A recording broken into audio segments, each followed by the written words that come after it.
भक्ति सुप्रकाश सद्गुरु चरण सरोज रजा जन्म मरण करना बंदो चरण कमल तब कृपा सिंधु गुरुदेव गति दात्रा दासो पार उतारहु खेब भक्त कबीर दयाल प्रभु कृपा किन्ह भरपूर आयो यह संसार महा जीव चिताय अंकुर साधु रूप धरि आइया किन्हो शब्द पुकार चेतो स्तन पाई के करहूं बचन शिकार गुरुमुख बानी उपजे शीस साच कर मान यही विधि फंदा छूटी है और जुगत नहीं आन।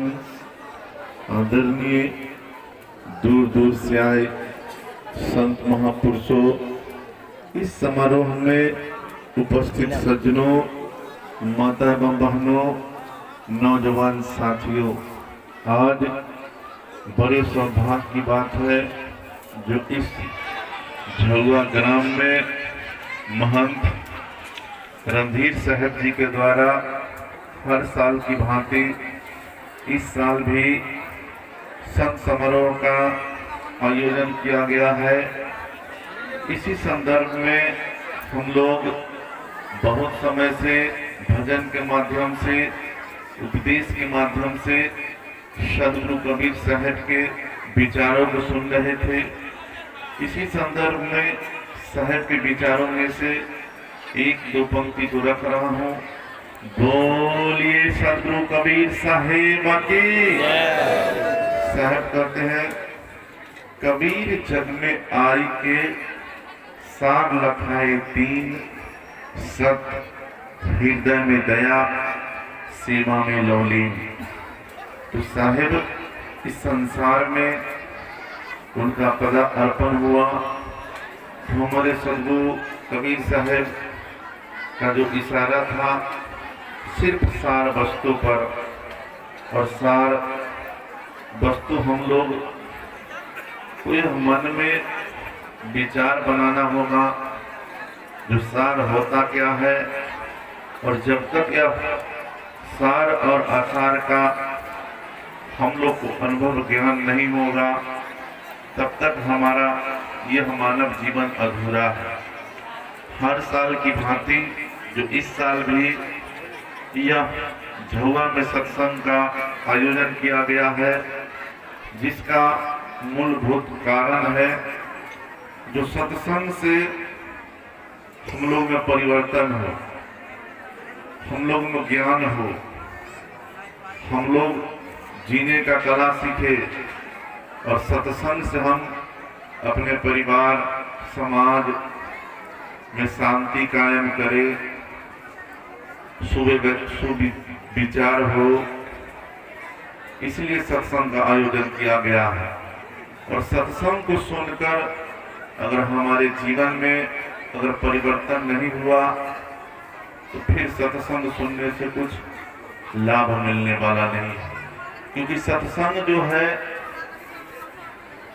मानव को अध्यात्म की ओर ले जाता है और अध्यात्म के प्रति रुझान होता है। हम लोग भौतिक जीवन में बहुत आगे हैं और भौतिक जीवन के बारे में हम लोग बहुत जानते हैं। क्या जानते हैं?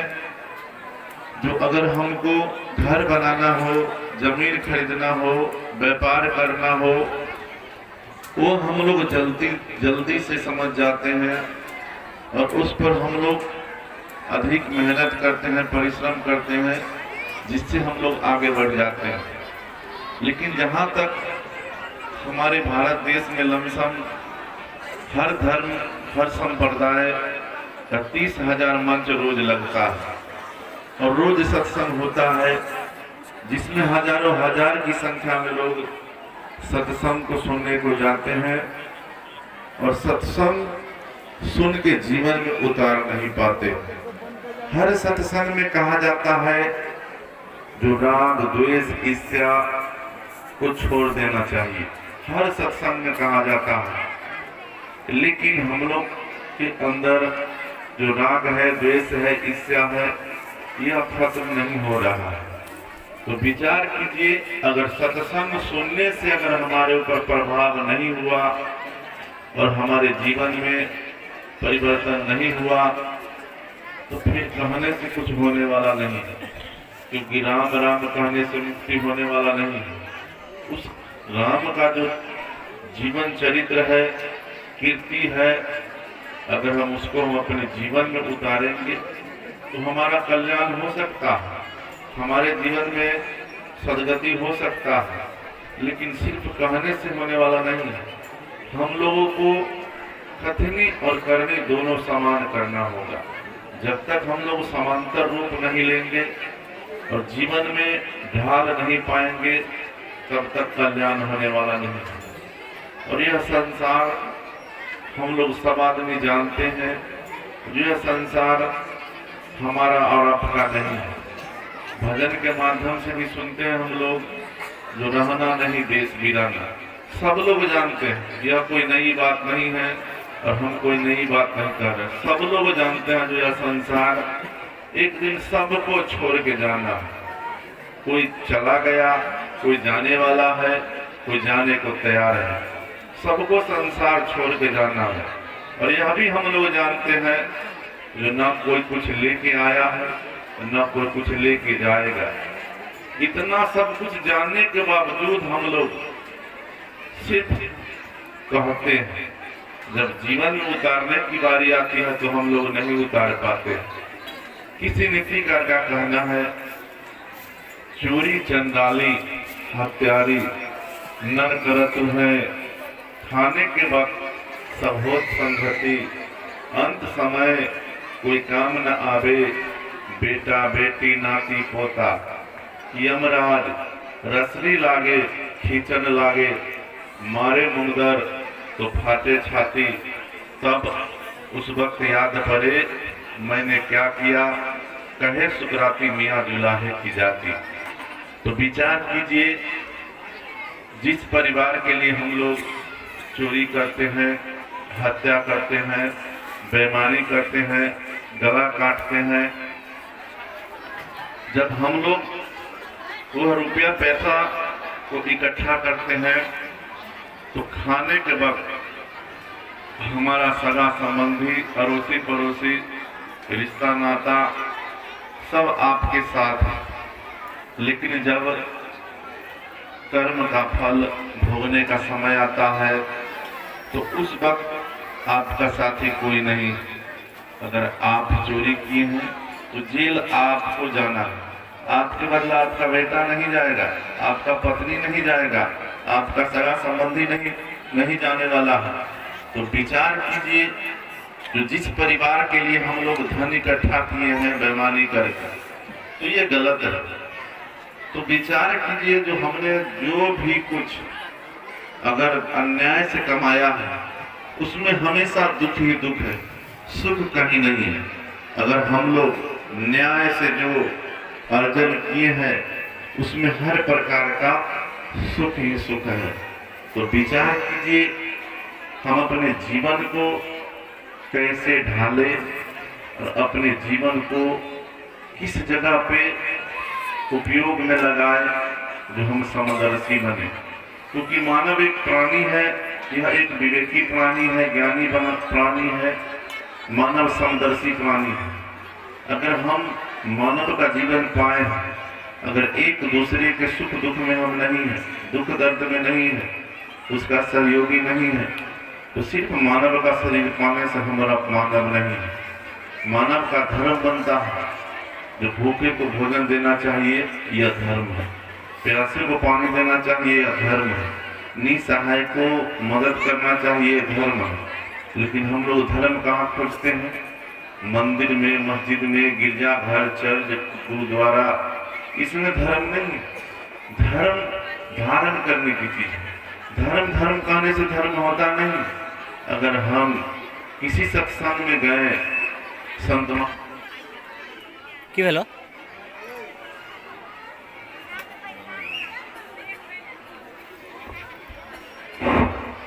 बोलिए सदगुरु कबीर साहेब की। तो धर्म धर्म कहने से धर्म होने वाला नहीं।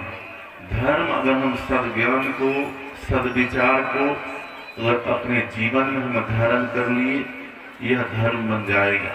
क्योंकि किसी नीतिकार का कहना है धर्म में हिंदू बौद्ध है, धर्म में मुस्लिम जैन, धर्म में वाद विवाद है।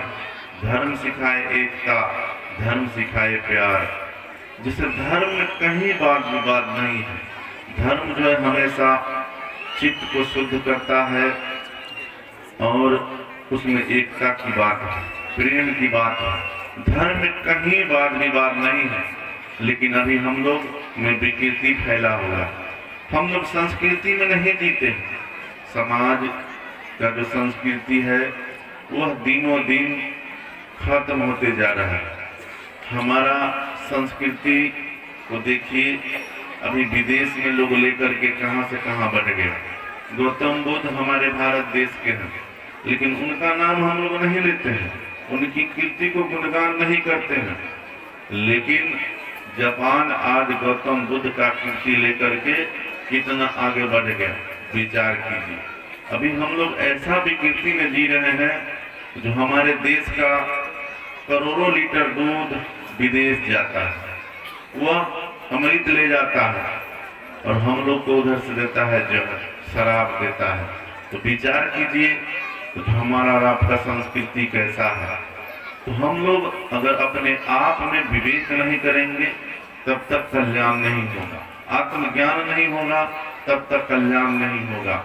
सिर्फ पुस्तक पढ़ने से, रामायण गीता उलटने से काम होने वाला नहीं। जब तक हमारे अंदर आत्मज्ञान नहीं होगा, आत्मज्ञान का बोध नहीं होगा, तब तक हमारा यह मानव जीवन अधूरा है, निसफल है। और हम लोग को सफल बनाने के लिए हर बिंदु पर, हर पहलू पर विचार करने की जरूरी है। जब तक हम विचार नहीं करेंगे तब तक हमारे जीवन का कल्याण होने वाला नहीं है। और जो भी कुछ अगर हमें अध्यात्म का बोध होगा तो किसी संत महापुरुष का संगत जब तक नहीं करेंगे, सत्संग में नहीं जाएंगे, तब तक कल्याण होने वाला नहीं है। और यह सत्संग समारोह, इतना बड़ा समारोह रोज रोज नहीं लगता है। यह समारोह कभी कभी लगता है। तो हम लोगों को एक दिन सत्संग में आने से ज्ञान नहीं होगा। जैसे हम लोगों का यह जीवन जो है, जैसे हम लोग दिन भर काम करते हैं। हर आदमी जीवन जीने के लिए काम करना जरूरी है। जब तक हम काम नहीं करेंगे तब तक हमारे जीवन का भरण पोषण नहीं होगा।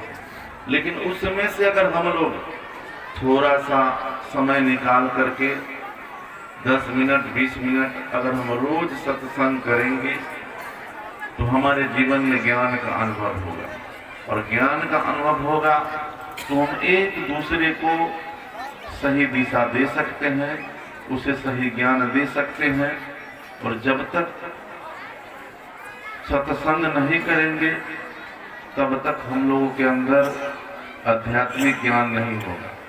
भौतिक ज्ञान में अगर हम और आप बहुत आगे हैं, जैसे हम लोग पढ़ लिख करके डॉक्टर, कलेक्टर, इंजीनियर सब कुछ बन सकते हैं, वह किस लिए? सिर्फ पैसा कमाने के लिए। लेकिन अगर हम एक पढ़ लिख करके मानव बन गए, इससे बड़ा इस संसार में कोई उपलब्धि नहीं है। तो हम लोग सत्संग को अपने जीवन में मूल आधार बनाइए, इसी से हमारा कल्याण होगा। लेकिन हम लोग सत्संग में सुनते हैं, रोज सुनते हैं सत्संग में जो अहंकार को छोड़ा जाए, ईर्ष्या द्वेष को छोड़ा जाए, एक दूसरे के प्रति प्रेम भाव रहना चाहिए। लेकिन हम लोग अहंकार नहीं छोड़ते। शीतलता नहीं छोड़ते हैं, शीतलता को हम लोग अपने जीवन में नहीं ले पाते हैं। जैसे हम लोग सत्संग में सुनते हैं, जो ऐसी वाणी बोली मन का आपा खोए, औरन को शीतल करे आप हम शीतल हो। तो विचार कीजिए, जो हम अपने जीवन में किस शब्द का प्रयोग करते हैं। अगर ऐसा शब्द का प्रयोग हम करते हैं जिससे किसी को कष्ट हो जाए, किसी को तकलीफ हो जाए, वैसा शब्द का हम लोग का उपयोग करना ये मानव का काम नहीं है। हम दूसरे को भी सुख शांति दे, अपने जीवन में भी सुख शांति हो, यह मानवता का कर्तव्य है, मानवता का धर्म है। और जब तक हम लोग अपने जीवन को समदर्शी नहीं बनाएंगे, एक दूसरे के सहयोग में नहीं लगाएंगे, तब तक कल्याण होने वाला नहीं है। और यह जीवन थोड़ा दिन के लिए मिला है, हमारा आप जानते हैं, जो कि जो रहना नहीं देश बिगाना। हम लोग जान करके भी इसको अपने जीवन में उतार नहीं पाते हैं, निर्विकार नहीं हो पाते हैं। जब तक हम लोग भय मुक्त नहीं होंगे, तब तक कल्याण नहीं होगा। हम लोग भय में बहुत फंसे हुए। तो हम लोग संध्या सुमन के माध्यम से भी सुनते हैं, जो निर्विकार निर्भय तू ही और सकल भय माही, सब पर तेरी साहिबी तुम पर साहिब ना। तो जब तक हम लोग निर्विकार निर्भय नहीं हो पाएंगे, तब तक भक्ति नहीं हो पाएगा। और हम भय में हैं, देवा देवी मैया भवानी मंदिर मस्जिद, इससे काम होने वाला नहीं। निर्भय होकर भक्ति करना चाहिए। और भक्ति करने के लिए हम लोग को भाव की जरूरी है। जब तक हमारे पास भाव नहीं होगा, तब तक हम लोग भक्ति नहीं कर पाएंगे। हमारे पास अरब खरब उदय अस्त की बात है, कितना हो अगर हमारे पास धन दौलत हो जाएगा, लेकिन अगर भाव नहीं हो पाएगा तो भक्ति संभव नहीं। भक्ति करने के लिए हम लोगों को एकदम शीतलता की जरूरी है, एकदम निर्भय होने की जरूरी है, समदर्शी होने की जरूरी है, तब हमसे भक्ति हो पाएगा। भक्ति करने से सिर्फ भक्ति नहीं होता, भक्ति करने के लिए भाव की जरूरी है। और ज्ञान के बिना हम आगे नहीं बढ़ सकते। और ज्ञान तो बहुत सारा ज्ञान है, लेकिन अध्यात्म ज्ञान का महत्व कुछ और है। तो अध्यात्म ज्ञान जब तक हम सत्संग में नहीं आएंगे, तब तक हमारे जीवन में अध्यात्म ज्ञान नहीं होगा। और जो है कर्म, जब तक हमारा जो है शरीर निरोगी नहीं हो पाएगा, रोग मुक्त नहीं हो पाएगा, तब तक हम कर्म नहीं कर पाएंगे। जैसे अभी हम लोग यह संत समारोह में बैठे हुए हैं, यह भी एक कर्म है। आप लोग दूर दूर से आए हैं, जो यह संत रणधीर साहब जी के यहाँ जाएंगे, सत्संग को सुन करके अपने जीवन में लाभ उठाएंगे। तो जब तक हम लोग हमारा शरीर निरोगी नहीं हो पाएगा, तब तक हम लोग कर्म नहीं कर पाएंगे। तो हम लोग यह मानव जीवन में शब्द पर चिंतन मंथन करना चाहिए। साहब इशारा किए हैं, जो शब्द चिन्ह मिले सो ज्ञानी, गावत गीत बजावत ताली, दुनिया फिरे बुलानी।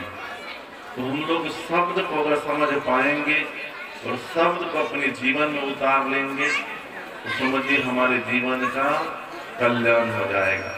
लेकिन हम लोग शब्द पर चिंतन नहीं करते, मंथन नहीं करते, विचार नहीं करते। तो जब तक विचार नहीं करेंगे, तब तक इस कान से सुनिएगा, इस कान से निकल जाए, इससे कुछ लाभ मिलने वाला नहीं है। और कोई जरूरी नहीं है जो आप सत्संग हो रहा है, अगर 5 घंटा 10 घंटा 4 घंटा, तो आप 4 घंटा बैठे रहिए। जितना देर हमारा सत्संग में बैठे हुए हैं, अपने मन को, चित्त को, विचार को स्थिर करके बैठिए। यह नहीं जो अभी हम सत्संग में बैठे हुए हैं, हमारा शरीर सत्संग में है और हमारा मन मुजफ्फरपुर है, सीतामढ़ी है, पटना है, इससे ज्ञान नहीं होगा। जितना देर सत्संग में बैठे उस पर अमल कीजिए। उस पर विचार कीजिए और अपने जीवन में उतारिए। जैसे हमारे देश में बहुत ऋषि महर्षि का पदार्पण हुआ, बहुत बड़े विद्वान का हुआ, 4 वेद, 6 शास्त्र, 18 पुराण, ये सब मनुष्य के लिए बना। मनुष्य के अंदर ज्ञान हो, मनुष्य के अंदर विवेक हो, इसके लिए सारा ग्रंथ का जो है आविष्कार किया गया। लेकिन इतना ग्रंथ बनने के बावजूद हम लोग में परिवर्तन नहीं। हम लोग के अंदर कूट कूट करके ईर्ष्या द्वेष भरा हुआ। साहब इशारा किए हैं, जो चंदन सर्प लपेटियां, चंदन कहाँ समाये, रूम रूम में 20 भीनिया अमृत कहाँ समाये। तो जब तक हमारे अंदर यह विष विकार भरा हुआ है, जब तक यह विष खत्म नहीं होगा, तब तक हमारे जीवन में, हमारे मन में, हमारे विचार में शब्द रूपी अमृत समाहित नहीं हो पाएगा। तो यह मन में विचार बनाइए। हम अपने जीवन में आगे बढ़ना चाहते हैं, अपने आप को कुछ बन के दिखाना चाहते हैं, उसके लिए हमारे अंदर जो विकार है उसको खत्म करना पड़ेगा। जब तक विकार को हम खत्म नहीं करेंगे, तब तक हमारे जीवन में शांति नहीं हो पाएगा। और शांति धन दौलत रुपया पैसा से नहीं होता है। शांति होता है हम अपने आप को जो है निर्भय हो पाइए, मुक्त हो जाइए। संसार में जितना भी वस्तु है, अगर उससे हमको मोह है तो समझिए दुख है, और जिसको हम छोड़ दिए समझ लीजिए उससे हमको मुक्ति मिल गया, उससे हम मुक्त हो गए। तो हम लोगों को बंधन से मुक्त होने के लिए मोह को छोड़ना पड़ेगा। मोह ही दुख का कारण है। माया सबसे करना चाहिए। जब तक माया नहीं करेंगे तब तक सेवा नहीं हो पाएगा। लेकिन मोह करना दुख का कारण है। रामायण में भी मोह के कारण ही, पत्नी के मोह के कारण ही राजा जो है दशरथ जी अपने पुत्र को वनवास भेजे, मोह के कारण। तो मोह दुख का कारण है। चाहे इशारा की लोभ मोह सकलिए फंदा, करे विवेक सोई जन बंदा।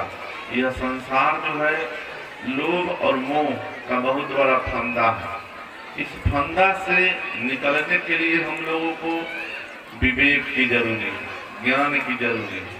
तो जब तक हमारे अंदर विवेक और ज्ञान नहीं होगा, तब तक इस फंदा से हम मुक्त नहीं हो पाएंगे।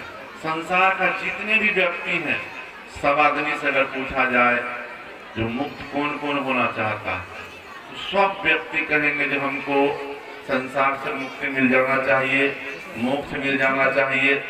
लेकिन इतना साधारण चीज नहीं है। परंतु साहब इशारा किए हैं जो मुक्ति मुक्ति सब खो जाते हैं। मुक्ति कहाँ पाइए जी, अब मुक्ति के हाथ पाओ नहीं, किसी भांति से दिखलाइए जी। ज्ञान ध्यान की बात न बूझे, या खूब मन को समझाइए जी। अब पलटू कारी के ढो डाले, चंदन का टीका लीजिए जी। तो जब तक हम लोग मुक्त होना चाहते हैं, तो हमारे अंदर जो विकार है, जो हमारे अंदर मलिनता है, जब तक उसको हम खत्म नहीं करेंगे, तब तक हम मुक्त नहीं हो पाएंगे। तो विकार कैसे खत्म होगा? यह संसार के अंदर जितना भी वस्तु है, तो जिसको हम लोग समझते हैं कि यह मेरा है, मेरा कुछ नहीं। मेरा मेरा का जब तक चक्कर नहीं छोड़ पाएंगे, तब तक कल्याण होने वाला नहीं है। क्योंकि हम लोग कल्याण चाहते हैं, लेकिन उस पर हम लोग चल नहीं पाते। सत्य को हम लोग सत्य नहीं मानते। सत्य के आड़ में हम लोग सत्य को की राह पर नहीं चलना चाहते। इसे नीतिकार का कहना है, जो मैं सत्य पथ का राही हूँ, कह सकता दिन को रात नहीं। ईमान बेच दूं 2 टुकड़े पर, यह मेरे बस की बात नहीं। तो जब तक हम लोग अपने कर्तव्य पथ पर दृढ़ नहीं रहेंगे, तब तक कल्याण नहीं होगा। लेकिन हम लोग इधर उधर अपने जीवन को, यह मनुष्य का जो जीवन मिला है, हम लोग जानते हैं, रामायण में भी आप लोग पढ़ते हैं, जो बड़े भाग मानुष तन पावा, असुर दुर्लभ सद ग्रंथि पावा। यह हम लोग यह वाणी को जानते हैं, लेकिन इसको क्या करते हैं, यह शरीर को हम लोग बीड़ी पी के, सिगरेट पी के, गांजा पी के, भांग पी के, खैनी खा के इसको हम लोग निरर्थक कर देते हैं, सार्थक नहीं बनाते हैं। लेकिन हम लोग कहते हैं जो बड़े भागवान उसका काम, यह सुनते हैं लेकिन इसको हम लोग सदुपयोग में नहीं करते हैं। शरीर को हम लोग नाना प्रकार के नशा में मतलब विलीन होकर के हम लोग अपने जीवन को व्यर्थ कमा बैठते हैं, और जब समय बीत जाता है तो हम लोग पछताते हैं। तो पीछे पछताने से कुछ मिलने वाला नहीं है। साहब इशारा किए आगे न आए पीछे पछताए, मानव का ये भूल है, जैसी करनी वैसी भरनी, दुनिया का वसूल है। तो हम लोग अगर किसी भी कार्य को करने से पहले अगर उस पर विचार करेंगे तो हमको पीछे पछताने का कोई जरूरी नहीं। जैसे हम लोग देखते हैं समाज में ही देखिए, अगर किसी से अगर कोई झंझट होता है तो हम लोग बिना विचारे उलझ जाते हैं, उस पर अहंकार आ जाता है, हम लोग के अंदर पीत गुस्सा आ जाता है। लेकिन वह गुस्सा आपके अंदर 24 घंटा नहीं रहता, आता है और चला जाता है। उसी तरह हमारे जीवन में कष्ट आता है, वो रहता नहीं, वह चला जाता है। जैसे हम लोग देखते हैं सावन भादों के महीने में बाढ़ आता है, वो सदियों के लिए नहीं रहता है, वो आता है और चला जाता है। तो उसी प्रकार हमारे जीवन में कष्ट आता है, वो रहता नहीं, वह चला जाता है।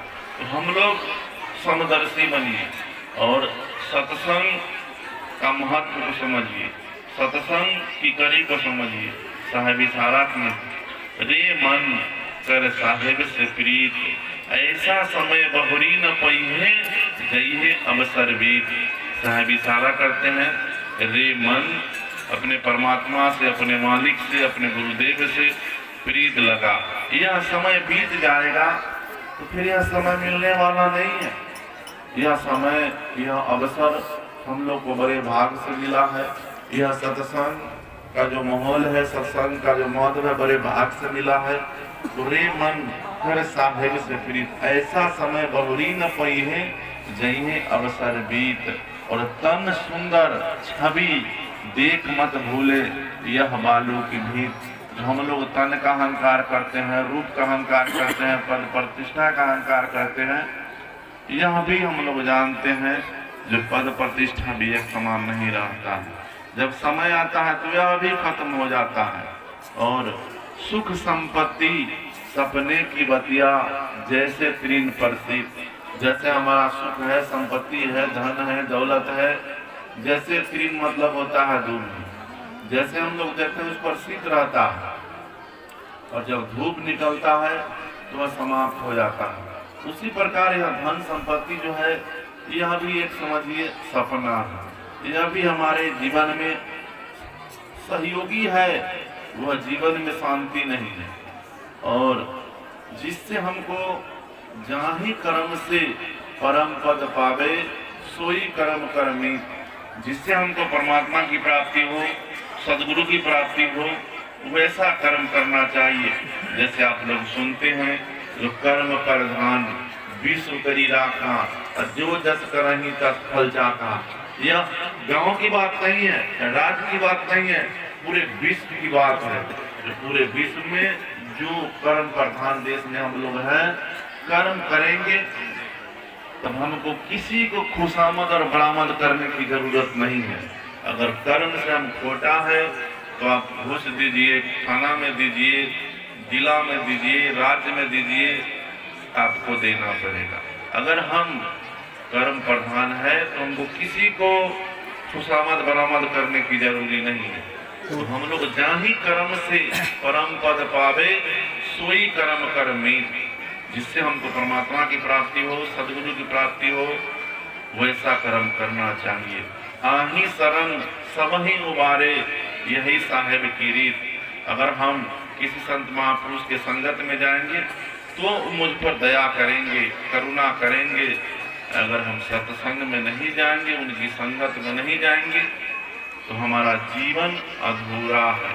और कहाँ ही कबीर, सुनो भाई साधो, चलिए भवजल जी। अगर हम अपने जीवन में संत महापुरुष की वाणी को सुन करके अगर मन को एकाग्र करेंगे तो फिर हमको यह संसार से आवागमन से हम मुक्त हो सकते हैं, भक्ति से मुक्त हो सकते हैं। क्योंकि भक्ति करने की चीज है और करवाने की चीज। हम लोग एक दूसरे के जब तक सहयोगी नहीं बनेंगे, एक दूसरे के सुख दुख में साथ नहीं रहेंगे, तब तक जीवन में कुछ प्राप्त होने वाला नहीं है। और सबका मूल जड़ है दया। दया के बिना सब कुछ अधूरा है। साहेब इशारा किए, जो दया बिनु जोग ओ जब तब करे, दया बिनु पंडित पुस्तक पढ़े। अभी हम लोग यह सत्संग दया अगर नहीं होता तो यह सत्संग नहीं हो पाता। तो दया अगर संत महापुरुषों का, गुरुजन का दया के द्वारा ही यह सत्संग का आयोजन किया गया है। अगर आपके पास दया नहीं होता तो यह सत्संग नहीं हो पाता। दया के बिना सब कुछ अधूरा है। अगर दया आपके पास नहीं है, बहुत बड़े आप पोथी लेकर बैठ जाइए, बहुत बड़ा रामायण गीता लेके बैठ जाइए, इससे कल्याण होने वाला नहीं। अगर आपके पास दया नहीं है तो आप तीर्थ में जाइए, व्रत में जाइए, एकादशी कीजिए, द्वादशी कीजिए, यह भी निष्फल है, यह किसी काम का नहीं है। साहब इशारा किए इस पर। दया राज धर्म को पाले, जग से रहे उदासी, अपना समान जो सबको माने, ताई मिले अविनाशी। जैसे दया जिसके पास है वह धर्म का राजा है, वही राजा है। और जिसके पास दया नहीं है तो समझ लिए धर्म का खोटा है। और यह संसार में अगर कुछ प्राप्त चाहिए, अपना समान, जैसे अभी जिस प्रकार से हम लोग अपने सगा संबंधी को मानते हैं, उसी प्रकार समझिए समाज के जितने